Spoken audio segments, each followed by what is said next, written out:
Hello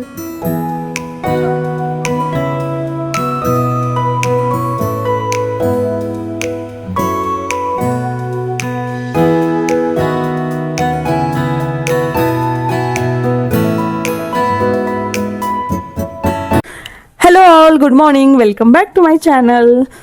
आत्ताच आम्ही प्रिशाला स्कूलमध्ये सोडून आलोय आणि प्रिशा स्कूलमध्ये गेल्यानंतर माझे जे रोजचे काम असतात ते एकदम निवांतपणे चालू असतात. निवांत म्हणजे एवढं पण निवांत नाही, थोडं स्पीडली करत असते, पण एवढंच की फोकस्ड असतं. नाही तर प्रिशा घरामध्ये असल्यावर थोडं लक्ष तिच्याकडे असतं, थोडं आपल्या कामांकडे असतं, असं काहीचं. सो आता मी सुरुवात जे करते ते म्हटलं आता आधी ब्रेकफास्टच करून घेते, कारण की आता ऑलमोस्ट 9:15 वाजत आले असतील आणि भूक पण लागली आहे खूप जास्त. सो आज मी ब्रेकफास्टमध्ये बनवते उत्तप्पा आणि यामध्ये मी घरामध्ये जेवढे पण व्हेजिटेबल्स अवेलेबल आहेत ते सगळे त्याच्यामध्ये टाकणार आहे. एकदम छान फाईनली चॉप करून घेते त्यांना आणि मग त्याच्या बॅटरमध्ये मिक्स करेल. कारण की असं एकदम फाईनली चॉप करून घेतलं ना तर जेव्हा खाताना जे थोडे थोडे असे हलके हलकेसे जे व्हेजिटेबल्स लागतात, म्हणजे थोडंसं असं क्रिस्पी लागतं, जेव्हा आपण त्याला तव्यावरती करून घेतो ते खूप छान टेस्ट लागते त्यांची. त्यामुळे आणि यासोबत मी थोडंसं प्रोटीन पण ॲड करणार आहे या उत्तप्प्यामध्ये. सो त्यासाठी मी आज टोफू यूज करते. एरवी मी पनीर यूज करत असते जे मी घरीच बनवते, पण आज मी टोफू यूज करणार आहे. सो म्हटलं आज टोफू आहे ना डायरेक्टली बॅटरमध्ये ॲड न करता जेव्हा मी उत्तप्पा तव्यावरती स्प्रेड करेल तर तेव्हाच त्याच्यावरती थोडंसं असं टोफू पण टाकून घेईल आणि त्याच्यावर थोडंसं असं चाट मसाला टाकेल, जेणेकरून त्याची टेस्ट अजून जास्त एनहान्स होईल. आणि याचसोबत मी कोकोनट चटणी पण बनवते, जे की आम्हाला सगळ्यांना खूप जास्त आवडते. त्याच्यामध्ये भरभरून कोथिंबीर आणि पुदिना पण टाकलेली आहे. तुम्ही पण हे नक्की ट्राय करून पहा आणि आय एम शुअर तुम्हाला पण हे डेफिनेटली आवडेलच. सो चला तर मग आजच्या ब्लॉगला सुरुवात करूया.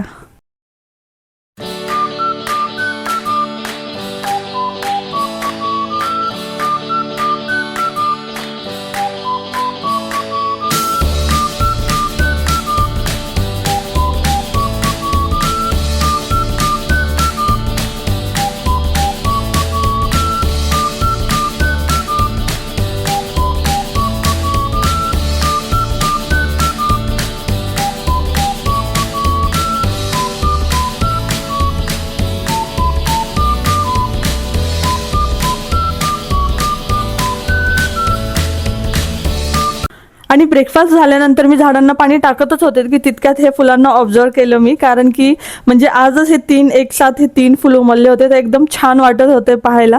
काल 1-2 उमलले होते वाटतं, पण ते माझ्या एवढं लक्षात नाही आलं, कारण की काल मी नव्हतं टाकलेलं पाणी. आणि आता म्हणजे पावसाळा चालू आहे ना, तर आम्ही अल्टरनेट डे पाणी टाकतोय झाडांना. सो जेव्हा मी आज यांना पाहिलं ना तेव्हा एकदम म्हणजे असं इतकं छान वाटलं, कारण की या सीझनमध्येच ह्या फुलांना म्हणजे या झाडाला फुलं येतात. सो एकदम छान आणि एकदम रिफ्रेशिंग वाटत होतं. एकदम सगळं ते हिरवगार आणि त्यामध्ये ते पिंक कलरचे फुलं. सो नंतर प्रिशाला येण्यासाठी तर स्कूलमधनं वेळ होता आणि आज नेमक्या ज्या आमच्या हाऊस हेल्प कॉलेजच्या ताई आहेत तर त्या पण येणार नव्हत्या, सुट्टीवर होत्या. सो मला दुसरेही काही कामं होते घरातले जे करून घ्यायचे होते, कारण की संध्याकाळी आम्हाला कुठेतरी बाहेर जायचंय. सो ते बाहेर कुठे जायचंय मी तुमच्यासोबत ब्लॉगमध्ये पुढे शेअर करेलच, पण म्हटलं आधी प्रिशा स्कूलमधनं येण्याच्या आधी हे सगळे जे माझे कामं आहेत जे आज एक्स्ट्रा ॲड ऑन झालेले आहेत सो ते करून घेते म्हटलं. आणि त्यामुळेच मग इथे आधी म्हणजे टी व्हीवरती सॉंग्स लावून दिलेले होते रँडमली, आणि मग नंतर म्हटलं चला हे पटकन आवरून घेते, कारण की असं काही न लावता असं करत बसले ना मी काम तर असं होतं की अरे यार किती वेळ झाले करतोच आहे. आणि जर एक असं सॉन्ग वगैरे प्ले केल्याने एक वेगळीच एनर्जी येते आणि जे काम आपण करतोय ना ते एकदम क्विकली होऊन जातं. म्हणजे माझ्या बाबतीत तरी असंच होतं. हाय ऑल, सो आता मी रेडी झालोय आणि आता वाजताय संध्याकाळचे 5:30. सो दुपारी तर खूप जास्त गडबड होती, म्हणजे प्रिशा स्कूलमधनं आली, प्लस मला घरामध्ये पण काहीतरी कामं होते, छोटे मोठे जे आपले असतातच रोजचे ते कामं होते. सो या सगळ्या गोष्टींमध्ये मी काही जास्त रेकॉर्ड नाही केलं. आणि प्लस आम्हाला जाण्याआधी प्रिशाची झोप पण एक कंप्लीट करून घ्यायची होती, कारण की संध्याकाळी खूप जास्त तिची चिडचिड झाली असती. आणि दुसरी गोष्ट म्हणजे अशी की राहुलचं आता रूट कॅनल चालू आहे दातांचं, सो त्याचा पण राहुलला खूप जास्त त्रास होत होता आज. त्यामुळे दुपारी मग आम्ही क्लिनिकला पण गेलेलो, तिथे एकदा चेकअप करून घेतलं राहुलचं, कारण की मागच्या 2-3 दिवसांपासून खूपच जास्त त्रास होत होता. त्यामुळे मग आज त्यांना कॉल केला की काही टॅबलेट वगैरे काही घेऊ शकतो का. सो त्यांनी डिरेक्टली तिथेच बोलवलं होतं.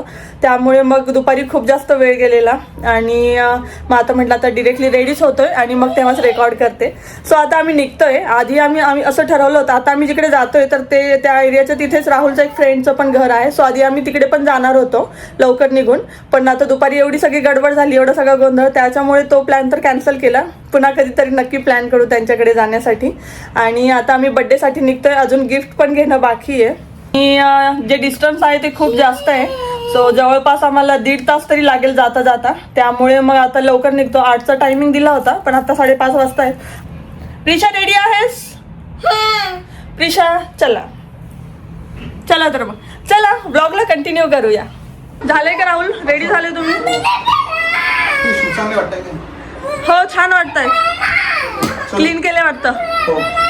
छान वाटतं. चलो प्रिशा चल चल, तुझे शूज खाली गाडीमध्ये. तू आता आहे ना हे शूज घालून घे बेटा, स्कूलचे. आणि तुझे जे प्रिन्सेसचे शूज आहे ना ते गाडीमध्ये आपण तिथे घालू.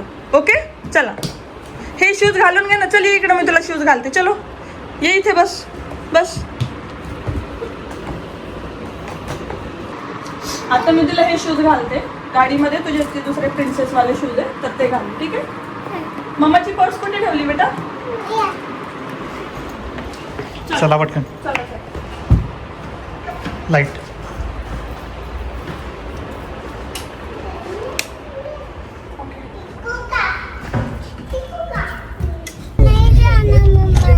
बेटा आपण स्कूलमध्ये थोडी जातोय, आपण तर जुईच्या बर्थडेला जातोय ना. हो ना?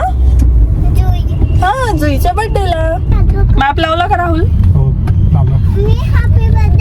1.5 तास दाखवतोय अजून. आम्ही आता जातोय मगरपट्टा साईडला. आणि आता माझी फ्रेंड रिसेंटलीच तिकडे शिफ्ट झाली आहे, त्यामुळे बर्थडेचा व्हेन्यू पण तिकडचाच आहे. जर इकडे असती तर खूप जवळ राहिला असतं आम्हाला, पण आता ती नेमकी शिफ्ट झाली आहे तिकडे. प्रिशा तू ओळखते ना जुईला? येस. तो जिचा बर्थडे आहे ना तिचं नाव जुई आहे. आणि आता आम्ही जातोय. राहुल आपण सेम झालोय कोइन्सिडेंटली. Band party. कोइन्सिडेंटली आम्ही दोघं पण सेम झालोय. Band party. फक्त प्रिशा एक तेवढी की वेगळी आहे. छान दिसते प्रिशा तू.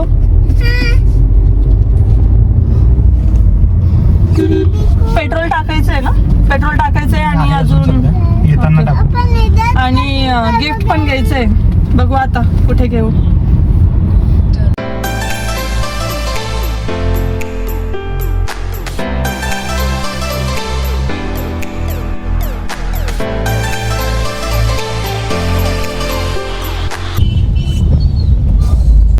आम्ही जवळजवळ पोहोचतच आलेलो होतो, म्हणजे अराउंड 1 ते 1.5 किलोमीटरचं डिस्टन्स बाकी असेल. तर तेव्हा मात्र आम्हाला एवढी जास्त ट्रॅफिक लागलेली होती, कारण की तेव्हा संध्याकाळचे अराउंड 7-7:30 होत असतील. आणि आम्ही ऑन द वे गिफ्ट वगैरे पण घेतलेलं, तर तिथे पण आमचा थोडासा वेळ गेला. तर आम्ही वेळेवर पोहोचलेलो, म्हणजे जवळपास आम्ही करेक्ट 8 वाजता आम्ही व्हेन्यूवर पोहोचलो असेल. चलो.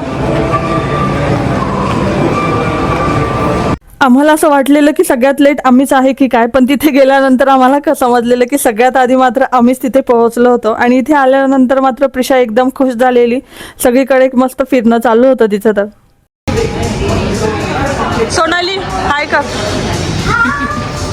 ही जुईची मम्मा आहे.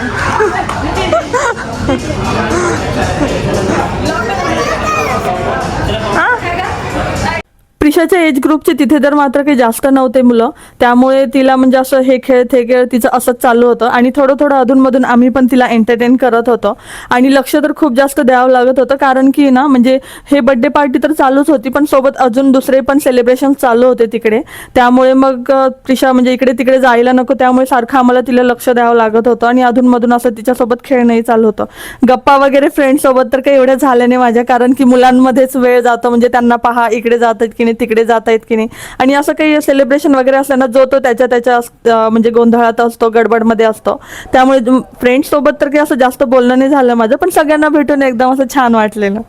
आणि नंतर तर मात्र प्रिशाचं असंच चालू होतं की मला गिफ्ट द्यायचंय, मला गिफ्ट द्यायचंय. म्हणजे आम्ही तिला खूप म्हणत होतो की तू आधी केक कटिंग तर होते, मग नंतर आपण देऊ तिला गिफ्ट. पण तिचं असं होतं की नाही मला आत्ताच द्यायचंय गिफ्ट. त्यामुळे मग तिचं कंटिन्यू इथे रडणं चालू होतं त्यासाठी. आणि थोडं लेटही झालं होतं, त्यामुळे जरा तिला अशी झोप पण आल्यासारखं झालेलं. आणि मग नंतर जेवण वगैरे करून आम्ही निघालेलो होतो. सगळ्यात आधी आम्हीच निघालेलो, कारण की प्रिशाला झोप येत होती आणि आम्हाला यायचं पण लांब होतं, म्हणजे जवळजवळ 1.5 तास लागणार होता, जसं की मी तुम्हाला ब्लॉगमध्ये आधीही सांगितलेलं होतं. सो त्यामुळे आम्ही थोडंसं लवकर निघालेलो. लवकर तरी आम्हाला 10:15 10:30 तरी झालेच होते. आणि इथे खाली आल्यानंतर प्रिशाचं मात्र असं होतं, म्हणजे तिला वरतून एस्केलेटरवरनं खाली येताना दिसलेलं की इथे ना थोडंसं असं खेळण्यासाठी म्हणजे असं गाडी वगैरे जम्पिंग वगैरे अशा टाईपचं काहीतरी होतं तिथे, कार वगैरे. सो तिला ते दिसलेलं होतं आणि तिचं असं चालू होतं की मम्मा मला एकदा तरी तिथे जायचंय. ते इकडे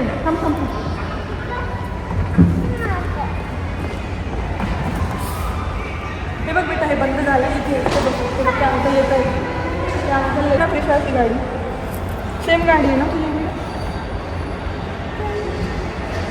बंद केलेलं आहे ते बघ, सगळं बंद झालं आहे ते बघ. जसं की मी तुम्हाला सांगितलेलं की म्हणजे सगळं बंद होत आलेलं होतं. सो त्या दादा तिथेच थांबलेले होते, त्यांनी ते सगळं झाकून ठेवलेलं होतं. पण त्यांना आम्ही थोडीशी अशी रिक्वेस्ट केली की दादा फक्त बसू द्या, काहीच करणार नाही, चालू नाही करणार. सो त्यांनी थोडंसं 2-3 मिनिटं तिला बसू दिलं तिथे. मग आणि मग नंतर आम्ही रिटर्न येण्यासाठी निघालेलो.